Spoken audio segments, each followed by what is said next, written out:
What is going on YouTube? I am back with another show and tell of a firearm that I purchased a couple weeks ago. This is the Defense PCC in the pistol configuration with an 8.3-inch barrel. There's a couple of things I want to go over on this. For one, I'm going to start off with everything that I added to it and why for one specific thing. So it comes with an SBA 3 brace, but I love the SBA 5 brace. So those sell pretty quick on the secondary market. I think I sold it for 80 bucks, and I think I paid $80 for this off of Joe Bob Outfitters. I added the Difrico pistol grip. I love this. The Radiant Talon Ambi safety. I had the Difrico claw laying around from a set that I purchased, I think, a year ago. So I threw this on there with its hand stop. That's a Daniel Defense hand stop. Daniel Defense charging handle came with it. I did an SLR Rifle Works 2.26 mount with a Vortex Crossfire 2. I've never had one of these red dots. I ran the Vortex Spark Solar. I ran 2 of them because the first one crapped out on me. Vortex's warranty and customer service was second to none. They actually shipped me a brand new one. And then when I got it, I sent the other one back. I thought that was really cool. And that one lasted about another month. I changed out batteries and everything. And one thing I noticed with the first one is I've run aftermarket mounts. I never run the company's mount. I always run some type of aftermarket mount. But the Optic did not sit flush on the mount. You could see all kinds of air gaps, like light gaps through the mount and the Optic. And I called them out on it. And because I actually spoke to an actual individual the first time. I remember this story. And he was like, let me go grab one real quick. And sure enough, even on their stock mount that they come with, you could still see a light gap through their mount and the Optic. So anyway, I didn't have the best luck with Vortex red dots. So I think I was able to refund that second one. I think I got it off of Optics Planet, or I'm sorry, it's early this morning, or Primary Arms. I ended up going back to Hollow Sun. But anyway, I really wanted to try one of these out because I watched a video maybe a year or so ago. It was a GBRS video. I know there's all kinds of controversy with those individuals, but Cole, a former Navy SEAL, on his gun, he ran the Vortex Crossfire 2. And it just kind of got me thinking, like, hey, if this guy that's been in combat and seen all this stuff trusts one of these, I'm going to give it a shot. And they're on sale. I think I got it for 110 bucks, like shipped, tax, everything. And the thing that really surprised me is that the screw inserts have the metal coils in them. That just makes me feel a little warm and fuzzy because a lot of red dot optics don't have that, and they can strip pretty easy, even when you're applying the proper torque specs from the manufacturer. So anyway, let's move on. SLR Rifle Works. It's nothing fancy, no frills. I actually run the same exact mount on one of my Scorpions. I'm not running backup irons. And that's the reason for this mount. It's just like an I-beam. There's no hole through it to use as a secondary if I do run like an A-post front, or if I had backup. So if this red dot goes down, it's all intuitive shooting from here. I really wanted to get a light, and I did not know. I'm really far behind the times, but this is a SIG Foxtrot MSR. It's their mini. This whole setup, so it comes with this light, 2 batteries, a charger, and their pressure switch for $120. And this is the mini, and they have 2 sizes. and it's extremely bright. Sadly, it looks brighter at night than my $500 mod light on one of my Mark 18s.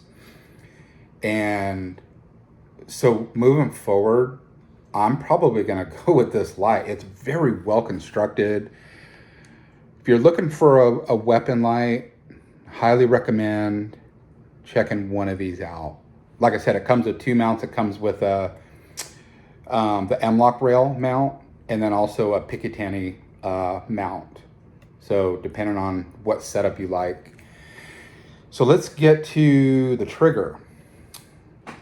So because Daniel Defense made their platform around an AR platform, right? Because it's essentially what this is. So it accommodates anything in AR, like a basic AR will. So the grip, the safety, the trigger. So I always like to do my homework before I start running certain parts in any of my firearms. So I was reading some forums where because a 9mm bolt is so heavy, the violent blowback can kill a standard AR trigger. I don't know how true this is. It's just stuff that I'm reading online. I've even emailed Daniel Defense. I've emailed Geisley, and I emailed LaRue because I run LaRue 2-stage triggers on my AR pistols in 5.56. And I really love those triggers. LaRue flat out said, absolutely not. Like that was basically the response to their email. Absolutely not. Nothing else. No, hey, thanks for reaching out. Or do you have any other questions? Absolutely not. Geisley even recommends that you don't run their triggers in a PCC. I guess they have a special trigger specifically for the PCC. So then I came across another forum where Rise Armament specifically makes a trigger for the PCC. And it actually states on their package, I believe it's just the Rave 140, kind of a flat face trigger.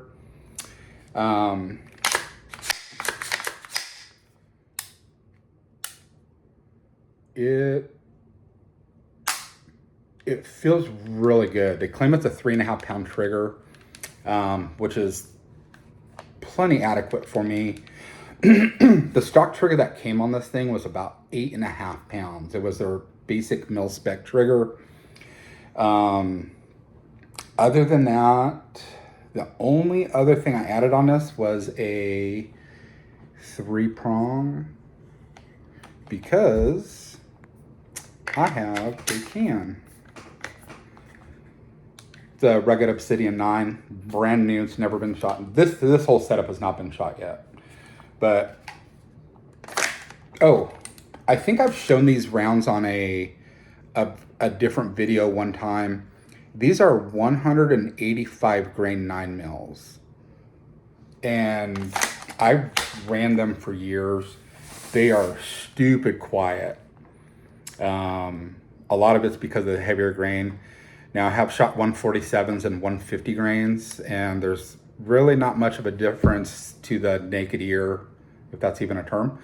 But as far as shooting those 2 rounds side by side, it's almost, you can't even tell a difference. When you shoot these 185 grains, like you literally just hear the action.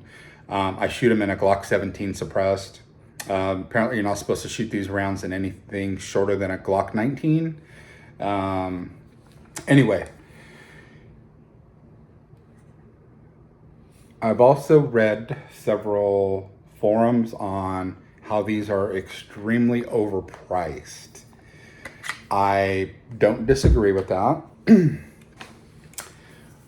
I get it. I could buy 10 AKVs, a house, a Mercedes, and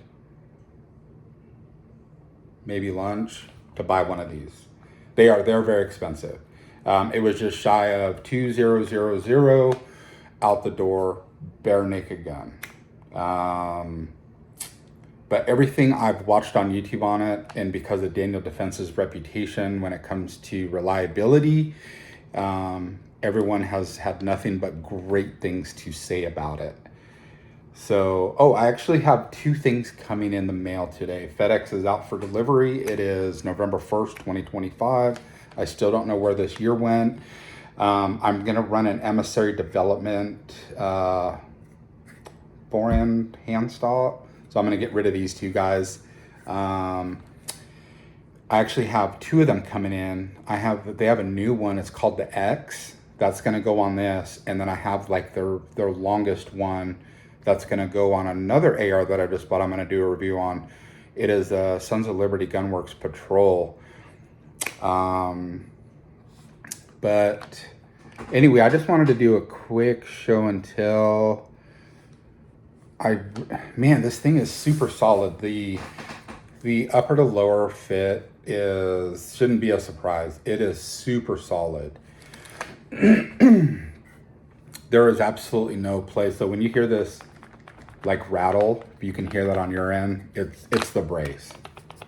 See? I don't plan on SBRing this. I'm gonna leave it exactly how it is. I'm waiting for all my stuff to come in before I go out and do a shoot. I just got another 1,000 rounds of 5.56.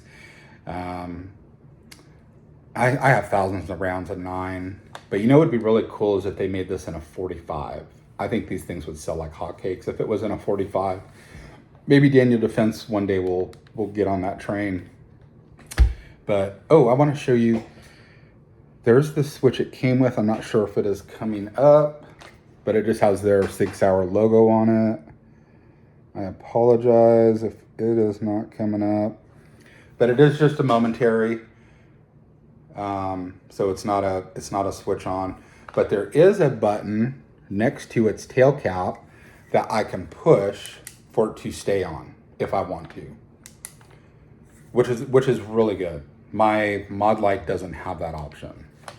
So if you're looking for a weapon light, I'm not begging on mod light. They are bulletproof lights.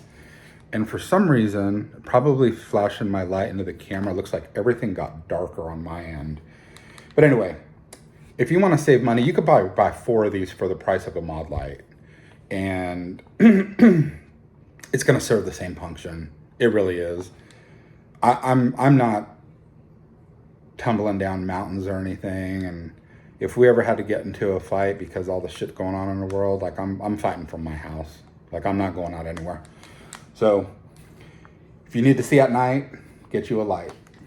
But I just wanted to do a quick video. Looks like we're gonna keep this under 13 minutes. If you have any questions, feel free to ask. I try to get back to you, and if you have one of these, regardless of the length, let me know what you think of it, and I'll talk to y'all soon.